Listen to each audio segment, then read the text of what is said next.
ବିଳାପ ଗୀତି ଅଧ୍ୟାୟ 1 ପ୍ରଥମ ବିଳାପ। ଏକଦା ଜନପୂର୍ଣ୍ଣ ନଗରୀ ବର୍ତ୍ତମାନ କିପରି ନିର୍ଜନ, ଯିଏ ଜନତା ମଧ୍ୟରେ ଶ୍ରେଷ୍ଠ ରୂପେ ବିବେଚିତ ଥିଲା, ତାହା ବର୍ତ୍ତମାନ କିପରି ବିଧବା ସମ ହୋଇଅଛି। ଯେ ନଗରୀ ସକଳ ମଧ୍ୟରେ ରାଜକୁମାରୀ ରୂପେ ପରିଣୀତ ଥିଲା, ସେ ଆଜି ଅପରାଧିନୀ ହୋଇଛି। ସାରା ରାତ୍ରି ସେ ତିକ୍ତ ଭାବେ ରୋଦନ କରେ, ତାହାର କପୋଳ ଦେଇ ଅଶ୍ରୁ ଝରେ। ତାହାକୁ ଆଶ୍ୱସ୍ତ କରିବା ପାଇଁ ତାହାର ପ୍ରିୟତମମାନଙ୍କ ମଧ୍ୟରେ କେହି ନାହିଁ। ତାହାର ସମସ୍ତ ମିତ୍ର ତାହାକୁ ପ୍ରବଞ୍ଚନା କରିଅଛନ୍ତି, ସେମାନେ ତାହାର ଶତ୍ରୁ ହୋଇଅଛନ୍ତି। ଯାତନା ତଥା କଠୋର ଦାସ୍ୟବୃତ୍ତି ସକାଶେ ଯୁଦା ନିର୍ବାସିତ ହୋଇଛି। କୌଣସି ବିଶ୍ରାମ ସ୍ଥାନ ନ ପାଇ ସେ ଜାତିଗଣ ମଧ୍ୟରେ ବାସ କରେ। ତାହାର ପଶ୍ଚାତାବନକାରୀ ସକଳ ତାହାର କ୍ଲେଶ ମଧ୍ୟରେ ତାହାକୁ ଅଧିକାର କରିଅଛନ୍ତି। ସିଓନର ପଥ ସକଳ ରୋଦନ କରନ୍ତି, କାରଣ ତାହାର ନିର୍ଦ୍ଦିଷ୍ଟ ଉତ୍ସବଗୁଡ଼ିକରେ ଯୋଗ ଦେବା ପାଇଁ କେହି ଆସୁନାହିଁ। ତାହାର ଦ୍ୱାର ସବୁ ବିଜନ, ତାହାର ଯାଜକମାନେ ଆର୍ତ୍ତନାଦ କରନ୍ତି, ତାହାର ସେବିକାମାନେ ଟଣା ହୋଇଅଛନ୍ତି ଓ ସେ ନିଜେ କଠୋର ଯାତନା ଭୋଗ କରେ। ତାହାର ଶତ୍ରୁମାନେ ଅଧିପତି ହୋଇଅଛନ୍ତି, ତାହାର ବିରୋଧୀମାନେ ଐଶ୍ୱର୍ଯ୍ୟଶାଳୀ ହୋଇଅଛନ୍ତି। କାରଣ ତାହାର ବହୁ ସଂଖ୍ୟକ ଅପରାଧ ଯୋଗୁଁ ପ୍ରଭୁ ତାହାକୁ ଉତ୍ପାଡ଼ିତ ହେବା ପାଇଁ ଦେଇଅଛନ୍ତି। ତାହାର ସନ୍ତାନମାନେ ଶତ୍ରୁଗଣ ସମ୍ମୁଖରେ ବନ୍ଧୀତୁଲ୍ୟ ଯାଇଅଛନ୍ତି। ସିଓନର କନ୍ୟାଠାରୁ ତାହାର ପ୍ରତାପ ଅପସାରିତ। ଯେଉଁମାନେ ଚାରଣ ଭୂମିର ସନ୍ଧାନ ପାଆନ୍ତି ନାହିଁ, ସେହି ହରିଣମାନଙ୍କ ସଦୃଶ୍ୟ ହୋଇଅଛନ୍ତି ତାହାର ଶାସକଗଣ। ସେମାନଙ୍କର ପଶ୍ଚାତବନକାରୀ ସମ୍ମୁଖରେ ସେମାନେ ଶକ୍ତିହୀନ ହୋଇ ପଳାୟନ କଲେ। ଯାହା ପ୍ରାଚୀନ କାଳରୁ ତାହାର ନିଜସ୍ୱ ଥିଲା, ସେହି ମହାର୍ଘ ବସ୍ତୁ ସକଳ ସମ୍ବନ୍ଧେ ତାହାର ଯାତନା ତଥା ଦୁଃଖର ଦିନମାନଙ୍କରେ ଜେରୁସାଲେମ ସ୍ମରଣ କରେ। ତାହାର ସ୍ୱଜନମାନେ ଯେବେ ଶତ୍ରୁ ହସ୍ତରେ ପଡ଼ିଲେ ଓ ତାହାକୁ ସାହାଯ୍ୟ କରିବା ପାଇଁ କେହି ନଥିଲା, ତେବେ ତାହାର ପତନକୁ ଶତ୍ରୁଷ୍ଣ ନୟନରେ ଦେଖି ସେହି ଶତ୍ରୁମାନେ ଉପହାସ କଲେ। ଜେରୁସାଲେମ କଠୋର ପାପ କଲା, ତେଣୁ ସେ କଳଙ୍କିତ ହେଲା। ଯେଉଁମାନେ ତାହାକୁ ଶ୍ରଦ୍ଧା ଜଣାଇଥିଲେ, ସେମାନେ ତାହାର ଉଲଗ୍ନତା ଦେଖି ତାହାକୁ ଅବଜ୍ଞା କଲେ। ହଁ, ବିଳାପପୂର୍ବକ ସେ ତାହାର ମୁଖ ଫେରାଏ। ତାହାର ଅସୁଚିତା ତାହାର ବସ୍ତ୍ରରେ ଥିଲା। ନିଜ ବିନାଶ ସମ୍ବନ୍ଧରେ ସେ କିଛି ଚିନ୍ତା କଲା ନାହିଁ। ସୁତରାଂ ତାହାର ପତନ ମାରାତ୍ମକ। ତାହାକୁ ଆଶ୍ୱସ୍ତ କରିବା ପାଇଁ କେହି ନାହିଁ। ହେ ପ୍ରଭୁ, ମୋର ଯାତନା ପ୍ରତି ଦୃଷ୍ଟିପାତ କର, କାରଣ ଶତ୍ରୁ ଜୟଯୁକ୍ତ ହୋଇଛି।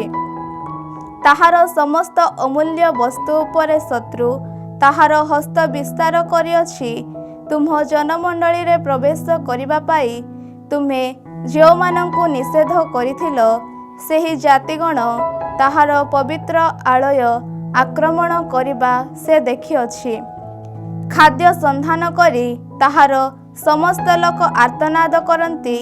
ସେମାନେ ଯେପରି କେବଳ ଜୀବିତ ରହନ୍ତି, ସେଥିସକାଶେ ଖାଦ୍ୟ ନିମନ୍ତେ ସେମାନେ ନିଜ ନିଜ ବହୁମୂଲ୍ୟ ସମ୍ପଦ ବିନିମୟ କରନ୍ତି। ହେ ପ୍ରଭୁ, ଚାହଁ ଓ ଦେଖ, କାରଣ ମୁଁ ନିନ୍ଦିତ। ହେ ଚାଲିଯାଉଥିବା ଲୋକେ, ଏହା କ'ଣ ତୁମ୍ଭମାନଙ୍କ ପାଇଁ ଅସାର? ଚାହଁ ଓ ଦେଖ, ଯେଉଁ ଦୁଃଖ ମୋ ପ୍ରତି ସଂଘଟିତ।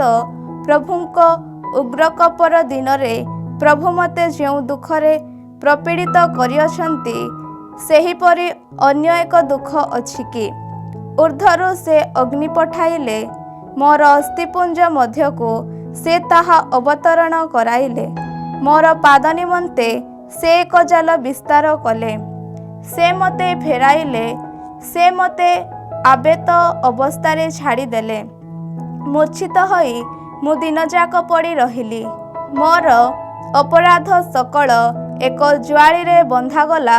ତାହାଙ୍କ ହସ୍ତ ସେ ସବୁ ବାନ୍ଧିଲା। ସେ ସମସ୍ତ ମୋର ଗଳାରେ ରହିଲା। ସେ ମୋର ଶକ୍ତି ଖର୍ବ କଲେ। ଯେଉଁମାନଙ୍କୁ ମୁଁ ବିରୋଧ କରିପାରିବି ନାହିଁ, ସେମାନଙ୍କ ହସ୍ତରେ ପ୍ରଭୁ ମୋତେ ସମର୍ପଣ କଲେ। ମୋର ଚତୁଃପାର୍ଶ୍ୱସ୍ଥ ସମସ୍ତ ବୀରମାନଙ୍କୁ ପ୍ରଭୁ ଉପହାସ କଲେ। ମୋର ଯୁବକମାନଙ୍କୁ ବିଧ୍ୱସ୍ତ କରିବା ପାଇଁ ମୋ ବିରୁଦ୍ଧରେ ସେ ଏକ ସଭା ଡକାଇଲେ। ଦ୍ରାକ୍ଷା ପେଷା ଯନ୍ତ୍ରରେ ଯେପରି ଦ୍ରାକ୍ଷା ପେଷାଯାଏ, ସେହିପରି ପ୍ରଭୁ ଯୁଦାର କୁମାରୀ କନ୍ୟାକୁ ପାଦରେ ଦଳିଲେ। ଏ ସମସ୍ତ ଯୋଗୁଁ ମୁଁ ରୋଦନ କରେ, ମୋର ଚକ୍ଷୁ ଉଚ୍ଛ୍ୱସିତ ହୋଇ ପ୍ରବାହିତ ହୁଏ। କାରଣ ଯେ ମୋତେ ଆଶ୍ୱସ୍ତ କରିପାରିବେ, ସେ ସାନ୍ତ୍ୱନାକାରୀ ମୋ ଠାରୁ ଦୂରରେ ଅଛନ୍ତି। ଯେହେତୁ ଶତ୍ରୁ ଜୟଯୁକ୍ତ ହୋଇଛି, ସେହେତୁ ମୋର ସନ୍ତାନମାନେ ଅନାଥ ହୋଇଅଛନ୍ତି। ସିୟନ ତାହାର ହସ୍ତ ବିସ୍ତାର କରେ, କିନ୍ତୁ ତାହାକୁ ଆଶ୍ୱସ୍ତ କରିବା ପାଇଁ କେହି ନାହିଁ। ଯାକୋବଙ୍କ ପ୍ରତିବାସୀମାନେ ଯେପରି ତାଙ୍କର ଶତ୍ରୁ ହୁଅନ୍ତି, ତନ୍ନିମନ୍ତେ ପ୍ରଭୁ ଆଦେଶ ଦେଇଅଛନ୍ତି। ଜେରୁସାଲେମ ସେମାନଙ୍କ ମଧ୍ୟରେ କଳୁଷିତ।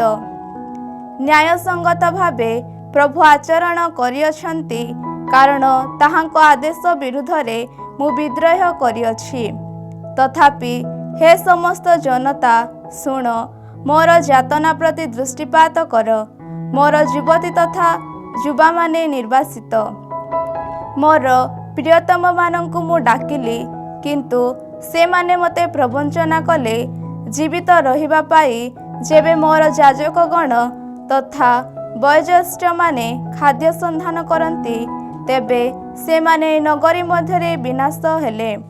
ହେ ପ୍ରଭୁ, ନିରୀକ୍ଷଣ କର, ମୁଁ ଦୁଃଖରେ ଅଭିଭୂତ, ମୋର ଆତ୍ମା କମ୍ପିତ ହୁଏ। ମୋର ହୃଦୟ ମୋ ଅନ୍ତରରେ ବ୍ୟଥିତ ହୁଏ, କାରଣ ମୁଁ ଅତ୍ୟଧିକ ବିଦ୍ରୋହ କରିଅଛି। ନଗରୀ ରାସ୍ତାରେ ଖଡ଼୍ଗ ବିୟୋଗ ଦୁଃଖ ଢାଳି ଦିଏ। ଗୃହ ଭିତରେ ଏହା ମୃତ୍ୟୁ ସଦୃଶ୍ୟ ହୋଇଛି। ମୋର ଆର୍ତ୍ତନାଦ ଶୁଣ, ମୋତେ ଆଶ୍ୱସ୍ତ କରିବା ପାଇଁ କେହି ନାହିଁ। ମୋର ଶତ୍ରୁମାନେ ମୋର କ୍ଲେଶ ସମ୍ବନ୍ଧରେ ଶୁଣିବାକୁ ପାଇଅଛନ୍ତି। ଯେହେତୁ ତୁମେ ଏ ସମସ୍ତ ଘଟାଇଅଛ, ସେହେତୁ ସେମାନେ ଆନନ୍ଦିତ। ତୁମ ଦ୍ୱାରା ଘୋଷିତ ସେହିଦିନ ସନ୍ନିକଟ ହେଉ, ସେମାନେ ମଧ୍ୟ ମୋ ସଦୃଶ୍ୟ ହୁଅନ୍ତି। ସେମାନଙ୍କ ଦୁଷ୍କର୍ମ ସକଳ ତୁମ ସନ୍ନିଧାନରେ ବିଦ୍ୟମାନ ହେଉ। ମୋର ସମସ୍ତ ଅପରାଧ ଯୋଗୁଁ ଯେଉଁପରି ମୋ ପ୍ରତି କରିଅଛ, ସେହିପରି ସେମାନଙ୍କ ପ୍ରତି ମଧ୍ୟ କର। କାରଣ ଅତ୍ୟଧିକ ଆର୍ତ୍ତନାଦ ପୂର୍ବକ ମୁଁ କ୍ରନ୍ଦନ କରେ, ମୋର ହୃଦୟ ମୂର୍ଚ୍ଛିତ ହେଉଅଛି। ବିଳାପ 2 ଅଧ୍ୟାୟ। ଦ୍ୱିତୀୟ ବିଳାପ। ଦେଖ, ପ୍ରଭୁଙ୍କ କ୍ରୋଧ ଯୋଗୁଁ ସିୟନ କନ୍ୟାକୁ ସେ ମେଘାଚ୍ଛାଦିତ କରିଅଛନ୍ତି। ଇସ୍ରାଏଲର ମହାତ୍ମାକୁ ସେ ଆକାଶରୁ ପୃଥିବୀ ଉପରକୁ ନିକ୍ଷେପ କରିଅଛନ୍ତି। ତାହାଙ୍କ କୋପର ଦିନରେ ସେ ତାହାଙ୍କ ପାଦପୀଠକୁ ସ୍ମରଣ କଲେ ନାହିଁ। ଯାକୋବଙ୍କ ସମସ୍ତ ବସତି ସ୍ଥାନ ପ୍ରଭୁ ନିର୍ଦ୍ଦୟ ଭାବେ ବିନାଶ କରିଅଛନ୍ତି। ତାହାଙ୍କ କ୍ରୋଧରେ ଯୁଦା କନ୍ୟାର ଦୁର୍ଗସମୂହ ସେ ବିଧ୍ୱସ୍ତ କରିଅଛନ୍ତି। ରାଜ୍ୟ ତଥା ତାହାର ଶାସକମାନଙ୍କୁ ସେ ଅପମାନରେ ଭୂପତିତ କରିଅଛନ୍ତି। ତାହାଙ୍କ ଉଗ୍ରକୋପ ଯୋଗୁଁ ଇସ୍ରାଏଲର ସର୍ବଶକ୍ତିକୁ ସେ ଖଣ୍ଡନ କରିଅଛନ୍ତି। ଶତ୍ରୁମାନଙ୍କ ସମ୍ମୁଖରେ ସେ ତାହାଙ୍କ ଦକ୍ଷିଣ ହସ୍ତ ସେମାନଙ୍କଠାରୁ ପ୍ରତ୍ୟାହୃତ କରିଅଛନ୍ତି। ଯାକୋବଙ୍କ ମଧ୍ୟରେ ସବୁକିଛି ଅଗ୍ନି ସଦୃଶ୍ୟ ସେ ପ୍ରଜ୍ୱଳିତ କରିଅଛନ୍ତି। ଜଣେ ଶତ୍ରୁ ସଦୃଶ୍ୟ ସେ ତାହାଙ୍କ ଧନୁରଜୁ ଟାଣିଲେ। ଏକ ବିରୋଧୀ ସଦୃଶ୍ୟ ଦକ୍ଷିଣ ହସ୍ତ ଉଠାଇ ସେ ଠିଆ ହେଲେ। ସିୟନ କନ୍ୟାର ଶିବିର ମଧ୍ୟରେ ଆମର ଦୃଷ୍ଟିରେ ସମସ୍ତ ଗାରିମା ସେ ବିନଷ୍ଟ କଲେ। ତାହାଙ୍କ କ୍ରୋଧ ଅଗ୍ନି ସଦୃଶ୍ୟ ସେ ଢାଳି ଦେଲେ। ଜଣେ ଶତ୍ରୁରେ ପ୍ରଭୁ ପରିଣତ ହୋଇଅଛନ୍ତି। ସେ ଇସ୍ରାଏଲକୁ ବିନାଶ କଲେ, ତାହାର ପ୍ରାସାଦ ସକଳ ସେ ବିନଷ୍ଟ କଲେ।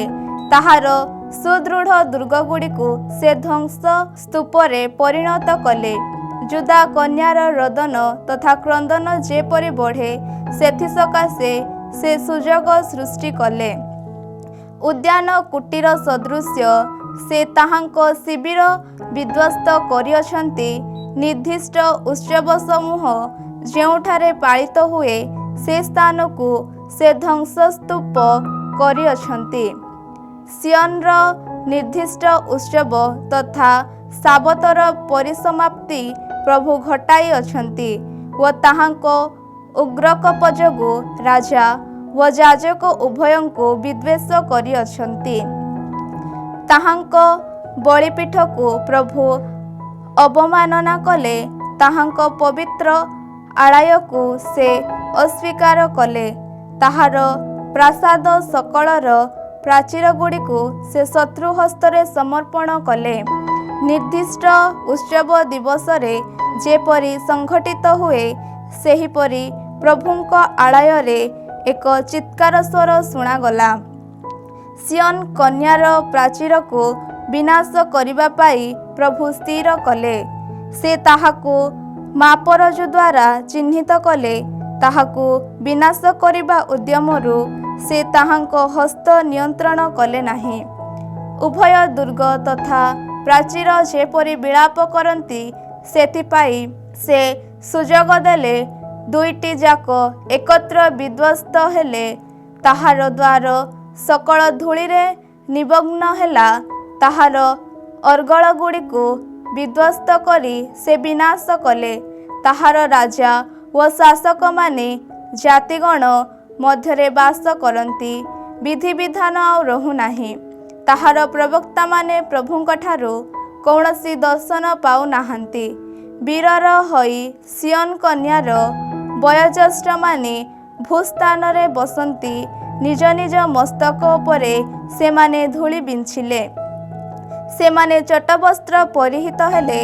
ଭୂତଳ ପର୍ଯ୍ୟନ୍ତ ଜେରୁସାଲେମର କନ୍ୟାମାନେ ସେମାନଙ୍କ ମସ୍ତକ ନୁଆଇଲେ। ରୋଦନରେ ମୋର ଚକ୍ଷୁ କ୍ଷୟପ୍ରାପ୍ତ, ମୋର ଆତ୍ମା ବ୍ୟଥାକ୍ରାନ୍ତ। ମୋର ସ୍ୱଜନମାନଙ୍କ କନ୍ୟାର ବିନାଶ ଯୋଗୁଁ ମୋର ଯକୃତ ଭୂସ୍ଥାନରେ ଅଜାଡ଼ି ହୋଇ ପଡ଼ିଛି। ବାଳକ ବାଳିକା ଓ ଶିଶୁମାନେ ନଗରୀ ରାସ୍ତାରେ ମୂର୍ଚ୍ଛିତ ହୋଇ ପଡ଼ନ୍ତି। କ୍ଷତବିକ୍ଷତ ଲୋକମାନଙ୍କ ସଦୃଶ୍ୟ ମୂର୍ଚ୍ଛିତ ହୋଇ ଯେବେ ସେମାନେ ନଗରୀ ରାସ୍ତାରେ ପଡ଼ନ୍ତି, ମାତୃକୋଳରେ ବସି ଯେବେ ସେମାନଙ୍କ ସ୍ୱଜୀବନ ଢାଳି ଦିଅନ୍ତି, ତେବେ ସେମାନେ କ୍ରନ୍ଦନ କରି ସେମାନଙ୍କ ମାତାମାନଙ୍କୁ ପଚାରନ୍ତି, ରୁଟି ତଥା ଦ୍ରାକ୍ଷାରସ କାହିଁ? ହେ ଜେରୁସାଲେମ କନ୍ୟା, ତୁମ ସକାଶେ ମୁଁ କ'ଣ କହିପାରିବି? ମୁଁ ତୁମକୁ କାହା ସହିତ ତୁଳନା କରିବି? ହେ ସିୟନ୍‌ର କୁମାରୀ କନ୍ୟା, ମୁଁ ଯେପରି ତୁମ୍ଭକୁ ଆଶ୍ୱସ୍ତ କରେ, ତନ୍ନିମନ୍ତେ ମୁଁ ତୁମ୍ଭକୁ କାହା ସହିତ ତୁଳନା କରିବି? କାରଣ ତୁମର ବିନାଶ ସମୁଦ୍ର ସଦୃଶ୍ୟ ବିଶାଳ। କେ ତୁମକୁ ପୁନରୁଦ୍ଧାର କରିପାରିବ? ତୁମ ପ୍ରବକ୍ତାମାନେ ତୁମ ପାଇଁ କପଟ ତଥା ପ୍ରବଞ୍ଚନାତ୍ମକ ଦର୍ଶନ ଦେଖିଅଛନ୍ତି। ତୁମ୍ଭ ଐଶ୍ୱର୍ଯ୍ୟ ଯେପରି ପୁନଃସ୍ଥାପିତ ହୁଏ, ସେଥିପାଇଁ ସେମାନେ ତୁମ୍ଭ ଦୋଷ ପ୍ରକଟ କଲେ ନାହିଁ। ବରଂ ସେମାନେ ତୁମ ପାଇଁ କପଟ ତଥା ପ୍ରବଞ୍ଚନାତ୍ମକ ଦର୍ଶନ ଦେଖିଅଛନ୍ତି। ଅତିକ୍ରାନ୍ତ ହେଉଥିବା ସମସ୍ତେ ତୁମ୍ଭକୁ ଦେଖି କରତାଳି ଦିଅନ୍ତି। ଜେରୁସାଲେମ କନ୍ୟାକୁ ଦେଖି ସିସ୍ ସିସ୍ ଶବ୍ଦପୂର୍ବକ ସେମାନେ ସେମାନଙ୍କ ମସ୍ତକ ହଲାନ୍ତି। ଯାହା ସୌନ୍ଦର୍ଯ୍ୟର ପରିପୂର୍ଣ୍ଣତା ସମଗ୍ର ଧରାଧାମରେ ଆନନ୍ଦ ନାମରେ ନାମିତ। ସେମାନେ ପ୍ରଶ୍ନ କରନ୍ତି ଯେ ତାହା କ'ଣ ଏହି ନଗରୀ? ତୁମର ସମସ୍ତ ଶତ୍ରୁ ତୁମ୍ଭକୁ ନିନ୍ଦା କରନ୍ତି। ସିସ୍ ସିସ୍ ଶବ୍ଦ କରି ସେମାନେ ଦନ୍ତ କଡ଼ମଡ଼ କରନ୍ତି। ସେମାନେ ଚିତ୍କାର କରନ୍ତି, ଆମ୍ଭେ ତାହାକୁ ବିନାଶ କରିଅଛୁ। ହଁ, ଆଶାପୂର୍ବକ ଆମେ ଅପେକ୍ଷା କରିଥିବା ଦିନ ଏହା ଅଟେ। ତାହା ବର୍ତ୍ତମାନ ଉପସ୍ଥିତ, ଆମେ ତାହା ଦେଖିଅଛୁ। ପ୍ରଭୁ ତାହାଙ୍କ ଲକ୍ଷ୍ୟ ପୂରଣ କରିଅଛନ୍ତି। ତାହାଙ୍କ ଧମକ ସେ କାର୍ଯ୍ୟକାରୀ କରିଅଛନ୍ତି। ପୂର୍ବରୁ ଯେଉଁପରି ନିରୂପିତ ତଦନୁଯାୟୀ ନିର୍ଦ୍ଦୟ ହୋଇ ସେ ବିନାଶ କରିଅଛନ୍ତି। ତୁମ ଉପରେ ଆନନ୍ଦ କରିବା ପାଇଁ ତୁମ ଶତ୍ରୁମାନଙ୍କୁ ସେ ସୁଯୋଗ ଦେଇଅଛନ୍ତି। ତୁମ ବିରୋଧୀମାନଙ୍କ ଶକ୍ତିକୁ ସେ ଉନ୍ନୀତ କରିଅଛନ୍ତି। ହେ ସିଓନ କନ୍ୟା, ଉଚ୍ଚ ସ୍ୱରରେ ପ୍ରଭୁଙ୍କ ନିବେଦନ କର। ଏକ ମହାପ୍ରବାହ ସଦୃଶ୍ୟ ଦିବାରାତ୍ର ଅଶ୍ରୁ ପ୍ରବାହିତ ହେଉ। ବିଶ୍ରାମ ନିଅ ନାହିଁ, ତୁମ ଚକ୍ଷୁ ବିଶ୍ରାମ ନ ପାଉ। ରାତ୍ରିର ପ୍ରହର ଆରମ୍ଭରେ ଉଠି ଉଚ୍ଚ ସ୍ୱରରେ ନିବେଦନ କର। ପ୍ରଭୁଙ୍କ ସନ୍ନିଧାନରେ ତୁମ ହୃଦୟ ଜଳ ସଦୃଶ୍ୟ ଢାଳି ଦିଅ। ରାସ୍ତାର ଛକ ସ୍ଥାନମାନଙ୍କରେ କ୍ଷୁଧାର୍ଥ ହୋଇ ମୂର୍ଚ୍ଛିତ ହେଉଥିବା ତୁମ ସନ୍ତାନମାନଙ୍କ ଜୀବନ ସକାଶେ ତାହାଙ୍କ ସନ୍ନିଧାନରେ ତୁମ ହସ୍ତ ଉଠାଅ। ହେ ପ୍ରଭୁ, ନିରୀକ୍ଷଣ କରି ଦେଖ, କାହା ପ୍ରତି ତୁମେ ଏପରି ଆଚରଣ କରିଅଛ। ଯେଉଁ ଶିଶୁମାନଙ୍କୁ ନାରୀମାନେ ସସ୍ନେହେ ଲାଳନ ପାଳନ କରନ୍ତି, ସେହି ଶିଶୁମାନଙ୍କୁ କ'ଣ ସେମାନେ ଆହୁରି କରିବା ଉଚିତ? ପ୍ରଭୁଙ୍କ ପବିତ୍ରାଳୟରେ ଯାଜକ ଓ ପ୍ରବକ୍ତା ନିହତ ହେବା କ'ଣ ଆବଶ୍ୟକ? ଯୁବା ଓ ବୃଦ୍ଧମାନେ ନଗରୀ ରାସ୍ତାରେ ଧୂଳିରେ ପଡ଼ିଅଛନ୍ତି। ମୋର କନ୍ୟା ଓ ଯୁବକମାନେ ଖଡ଼୍ଗ ଦ୍ୱାରା ନିପତିତ ହୋଇଅଛନ୍ତି। ତୁମ କ୍ରୋଧର ଦିନରେ ତୁମେ ସେମାନଙ୍କୁ ନିଧନ କରିଅଛ। ନିର୍ଦ୍ଦୟ ପୂର୍ବକ ତୁମେ ସେମାନଙ୍କୁ ବଧ କରିଅଛ। ନିର୍ଦ୍ଦିଷ୍ଟ ଉତ୍ସବର ଦିବସ ସକାଶେ ଯେଉଁପରି ନିମନ୍ତ୍ରଣ କରାଯାଏ, ମୋର ଚତୁଃପାର୍ଶ୍ୱରେ ତୁମେ ସେହିପରି ଆତଙ୍କକୁ ଡକାଇଅଛ। ପ୍ରଭୁଙ୍କ କ୍ରୋଧର ଦିବସରେ କେହି ରକ୍ଷା ପାଇଲା ନାହିଁ କିମ୍ବା ଅବଶିଷ୍ଟ ରହିଲା ନାହିଁ। ଯେଉଁମାନଙ୍କୁ ମୁଁ ଲାଳନ ପାଳନ କରିଥିଲି, ସେମାନଙ୍କୁ ମୋର ଶତ୍ରୁ ନିଧନ କଲା। ବିଳାପ ଗୀତି 3 ଅଧ୍ୟାୟ। ତୃତୀୟ ବିଳାପ। ତାହାଙ୍କ କ୍ରୋଧର ଦଣ୍ଡ ଦ୍ୱାରା ଆହତ ହୋଇ ଯେ କ୍ଲେଶ ଅନୁଭବ କରେ, ମୁଁ ଅଟେ ସେ ମନୁଷ୍ୟ। ଆଲୋକକୁ ନୁହେଁ, ବରଂ ଅନ୍ଧକାର ମଧ୍ୟକୁ ତଡ଼ି ଦେଇ ସେ ମୋତେ ଆଣିଅଛନ୍ତି। ତାହାଙ୍କର ହସ୍ତ ଦିନ ତମାମ ବାରମ୍ବାର ମୋ ବିପକ୍ଷରେ ପତିତ ହୁଏ। ମୋର ମାଂସ ତଥା ଚର୍ମ ଜୀର୍ଣ୍ଣ ହେବାକୁ ସେ ଦେଇଅଛନ୍ତି ଓ ମୋର ଅସ୍ଥି ସକଳ ଭଗ୍ନ କରିଅଛନ୍ତି। ସେ ମୋତେ ଅବରୁଦ୍ଧ କରିଅଛନ୍ତି। ଯାତନା ତଥା କ୍ଲେଶ ଦ୍ୱାରା ସେ ମୋତେ ପରିବେଷ୍ଟିତ କରିଅଛନ୍ତି। ବହୁ ପୂର୍ବରେ ମୃତ ହୋଇଥିବା ଲୋକ ସଦୃଶ୍ୟ ସେ ମୋତେ ଅନ୍ଧକାର ମଧ୍ୟରେ ବାସ କରାଇଲେ। ମୁଁ ରକ୍ଷା ପାଇ ନ ପାରିବା ସକାଶେ ମୋ ଚତୁଃପାର୍ଶ୍ୱରେ ସେ ଏକ ପ୍ରାଚୀର ନିର୍ମାଣ କଲେ। ଏକ ଦୁର୍ବହ ଶୃଙ୍ଖଳରେ ସେ ମୋତେ ଆବଦ୍ଧ କରିଅଛନ୍ତି। ସାହାଯ୍ୟ ପାଇ ଯଦିଓ ମୁଁ କ୍ରନ୍ଦନ ପୂର୍ବକ ନିବେଦନ କରେ, ତଥାପି ସେ ମୋର ପ୍ରାର୍ଥନା ପ୍ରତି କର୍ଣ୍ଣପାତ କରନ୍ତି ନାହିଁ। ଖୋଦିତ ପଥର ଦ୍ୱାରା ସେ ମୋର ପଥ ବନ୍ଦ କଲେ। ସେ ମୋ ମାର୍ଗଗୁଡ଼ିକୁ ବକ୍ର କଲେ। ଛକି ବସୁଥିବା ଭଲ୍ଲୁକ ସଦୃଶ୍ୟ ଓ ଲୁଚି ବସୁଥିବା ସିଂହ ସଦୃଶ ସେ ମୋ ପ୍ରତି ହୋଇଅଛନ୍ତି। ପଥଭ୍ରଷ୍ଟ କରି ସେ ମୋତେ ଖଣ୍ଡ ବିଖଣ୍ଡ କଲେ। ସେ ମୋତେ ଏକାକୀ ଛାଡ଼ିଦେଲେ। ତାହାଙ୍କ ଧନୁରଜୁ ଟାଣି ସରକ୍ଷେପର ଏକ ଲକ୍ଷ୍ୟରେ ସେ ମୋତେ ପରିଣତ କଲେ। ହେ ତାହାଙ୍କ ଶର କଷର ତୀର ସକଳକୁ ସେ ମୋର ହୃଦୟ ଆଡ଼େ ମାରିଲେ। ମୁଁ ଜାତି ସମୂହର ଉପହାସ ପାତ୍ର ହେଲି। ଦିନସାରା ମୋତେ ପରିହାସ କରି ସେମାନେ ଗାନ କରନ୍ତି। ସେ ମୋତେ ତିକ୍ତତାରେ ଭରିଦେଲେ। ନିମ୍ବଫଳ ଦ୍ୱାରା ସେ ମୋତେ ପରିତୃପ୍ତ କଲେ। କଙ୍କର ଚୋବାଇ ମୋର ଦନ୍ତ ଚୂର୍ଣ୍ଣ ହେବା ସକାଶେ ସେ ମୋତେ ଅନୁମତି ଦେଲେ। ସେ ମୋତେ ଭସ୍ମରେ ନିମଗ୍ନ କଲେ। ମୋର ଆତ୍ମା ଶାନ୍ତିରୁ ବଞ୍ଚିତ। ଆନନ୍ଦ ଯେ କ'ଣ, ଏହା ମୁଁ ପାସୋରି ଯାଉଛି। ସୁତରାଂ ମୁଁ କହିଲି, ମୋର ଶକ୍ତି ମୋ ଠାରୁ ଅପସାରିତ ଓ ପ୍ରଭୁଙ୍କଠାରୁ ମୋର ପ୍ରତ୍ୟାଶା ବିଲୁପ୍ତ। ମୋର ଯାତନା, ତିକ୍ତତା, ନିମ୍ବଫଳ ପିତ୍ତ ସ୍ମରଣ କର। ସେ ସମ୍ବନ୍ଧରେ ଅନବରତ ଚିନ୍ତା କରି ମୋର ଆତ୍ମା ଅବନମିତ ହୁଏ। କିନ୍ତୁ ଗୋଟିଏ ବିଷୟ ମୁଁ ସ୍ମରଣ କରେ ଓ ସେଥି ନିମନ୍ତେ ମୋର ପ୍ରତ୍ୟାଶା ଅଛି। ପ୍ରଭୁଙ୍କର ନିରନ୍ତର ସ୍ନେହ ସ୍ଥଗିତ ହୁଏ ନାହିଁ, ତାହାଙ୍କ କରୁଣାର ପରିସମାପ୍ତି କଦାପି ହୁଏ ନାହିଁ। ପ୍ରତି ପ୍ରଭାତରେ ତାହା ନୂତନ ଭାବେ ଦୃଶ୍ୟମାନ ହୁଏ। ତୁମରି ବିଶ୍ୱସ୍ତତା ମହୋନ୍ନତ। ମୋର ଆତ୍ମା କହେ, ପ୍ରଭୁ ମୋର ଅଂଶବିଶେଷ, ସୁତରାଂ ମୋର ଭରସା ତାହାଙ୍କଠାରେ ସ୍ଥାପିତ।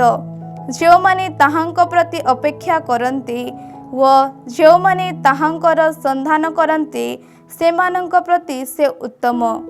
ପ୍ରଭୁଙ୍କର ପରିତ୍ରାଣ ପାଇ ପ୍ରଶାନ୍ତ ଭାବେ ଅପେକ୍ଷା କରିବା ଉତ୍ତମ। ନିଜ ଯୌବନ କାଳରେ ଜ୍ୱାଳି ବହନ କରିବା ଜଣେ ମନୁଷ୍ୟ ପ୍ରତି ଉତ୍ତମ। ସେ ଯେବେ ତାହା ତାଙ୍କ ଉପରେ ରଖିବେ, ତେବେ ସେ ଏକାକୀ ନୀରବ ରହୁ, ନିଜ ମୁଖକୁ ସେ ଧୂଳିରେ ନିମଗ୍ନ କରୁ। ହୁଏତ ପ୍ରତ୍ୟାଶାର ସୁଯୋଗ ଆହୁରି ଅଛି। ପ୍ରହାରକକୁ ସେ ନିଜ ଗାଲ ଦେଖାଉ, ସେ ନିଜକୁ ଅପମାନରେ ଭରିଦେଉ। କାରଣ ଚିରକାଳ ପାଇଁ ପ୍ରଭୁ କୌଣସି ଲୋକକୁ ଉପେକ୍ଷା କରିବେ ନାହିଁ। ବରଂ ଯଦିଓ ସେ ତାଙ୍କୁ ଦୁଃଖ ପ୍ରପୀଡ଼ିତ କରିଅଛନ୍ତି, ତଥାପି ତାହାଙ୍କ ନିରନ୍ତର ସ୍ନେହର ପ୍ରାଚୁର୍ଯ୍ୟତା ଯୋଗୁଁ ସେ କରୁଣା ପ୍ରଦର୍ଶନ କରିବେ। କାରଣ ମନୁଷ୍ୟପୁତ୍ରମାନଙ୍କୁ ସ୍ୱଇଚ୍ଛାରେ ସେ ନିର୍ଯାତିତ କିମ୍ବା ଦୁଃଖିତ କରୁନାହାନ୍ତି। ପୃଥିବୀର କାରାବାସୀମାନଙ୍କୁ ପଦତଳିତ କରିବା ପରାତ୍ପରଙ୍କ ସନ୍ନିଧାନରେ ମନୁଷ୍ୟର ଅଧିକାରକୁ ନିଷେଧ କରିବା ଓ ମନୁଷ୍ୟ ଉଦ୍ଦେଶ୍ୟରେ ନ୍ୟାୟ ବିଚାର ଧ୍ୱଂସ କରିବା ବିଷୟ ପ୍ରଭୁ କେବେ ଅଙ୍ଗୀକାର କରନ୍ତି ନାହିଁ। ପ୍ରଭୁ ଯଦି ନିର୍ଦ୍ଦେଶ ନ ଦିଅନ୍ତି, ତେବେ ଏପରି କିଏ ଅଛି ଯାହାଙ୍କର ଆଦେଶ ଅନୁଯାୟୀ କୌଣସି ବିଷୟ କାର୍ଯ୍ୟକାରୀ ହୋଇଅଛି?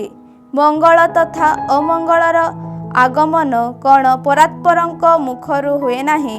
କୌଣସି ମନୁଷ୍ୟ, ହଁ, ଯିଏ ମନୁଷ୍ୟ ମାତ୍ର ନିଜର ପାପ ସମୂହ ପ୍ରତି ପ୍ରାପ୍ତ ଶାସ୍ତି ସମ୍ବନ୍ଧରେ ନିଜ ଜୀବନ ତମାମ ସେ କାହିଁକି ଅଭିଯୋଗ କରିବ? ଆମ ମାର୍ଗାବଳୀ ସମ୍ବନ୍ଧରେ ଆମେ ସନ୍ଧାନ ତଥା ପରୀକ୍ଷା କରିବା ଓ ପ୍ରଭୁଙ୍କ ସମୀପକୁ ଆମେ ପ୍ରତ୍ୟାବର୍ତ୍ତନ କରିବା। ସ୍ୱର୍ଗସ୍ଥ ଈଶ୍ୱରଙ୍କ ପ୍ରତି ଆମ ହୃଦୟ ତଥା ହସ୍ତ ଆମେ ଉତ୍ତୋଳନ କରିବା। ବିଦ୍ରୋହ କରି ଆମେ ପାପ କଲୁ ଓ ତୁମେ କ୍ଷମା ଦେଇନାହଁ। କୁପିତ ହୋଇ ତୁମେ ଆମମାନଙ୍କ ପଶ୍ଚାଦ୍ଧାବନା କରିଅଛ। ନିର୍ଦ୍ଦୟ ଭାବେ ତୁମେ ଆମକୁ ନିଧନ କରିଅଛ। କୌଣସି ପ୍ରାର୍ଥନା ଯେପରି ତୁମ ନିକଟରେ ପହଞ୍ଚି ନ ପାରେ, ସେପରି ଭାବେ ତୁମେ ଏକ ମେଘମାଳା ଦ୍ୱାରା ନିଜକୁ ଆବୃତ କରିଅଛ। ଜାତି ସକଳ ମଧ୍ୟରେ ତୁମେ ଆମକୁ ଆବର୍ଜନା ତଥା ଘୃଣ୍ୟ ବସ୍ତୁରେ ପରିଣତ କରିଅଛ।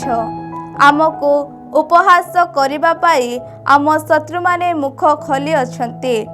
ଆମ ପ୍ରତି ଭୀମରୁକ ତଥା ଫାଶ ସଂଘଟିତ ହୋଇଛି। ଧ୍ୱଂସ ତଥା ବିନାଶ ଆମକୁ ଗ୍ରାସ କରିଅଛି। ମୋର ସ୍ୱଜନମାନଙ୍କ କନ୍ୟା ପ୍ରତି ଯେଉଁ ବିନାଶ ସଂଘଟିତ, ତାହା ଯୋଗୁଁ ମୋର ଚକ୍ଷୁରୁ ଅଶ୍ରୁ ନଦୀ ସ୍ୱରୂପ ପ୍ରବାହିତ ହୁଏ।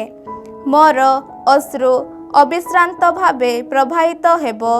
ସ୍ୱର୍ଗଧାମରୁ ନିରୀକ୍ଷଣ କରି ଯେ ପର୍ଯ୍ୟନ୍ତ ପ୍ରଭୁ ଦେଖିନାହାନ୍ତି, ସେ ପର୍ଯ୍ୟନ୍ତ ତାହା ବନ୍ଦ ହେବ ନାହିଁ।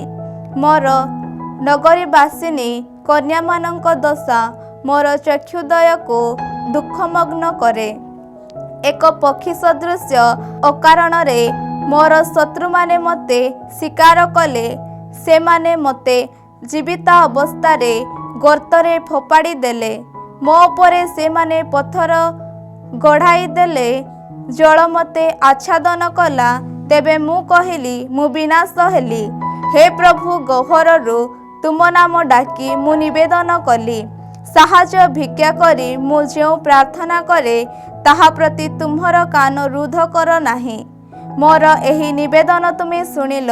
डाकिबा बेले तुमे मोर सन्निकट होइअछ। तुमे मते कहिअछ भीत हुओ नाही। हे प्रभु मो सकाशे तुमे जुक्ति बाढ़िअछ। तुमे मोर जीवन उद्धार करिअछ।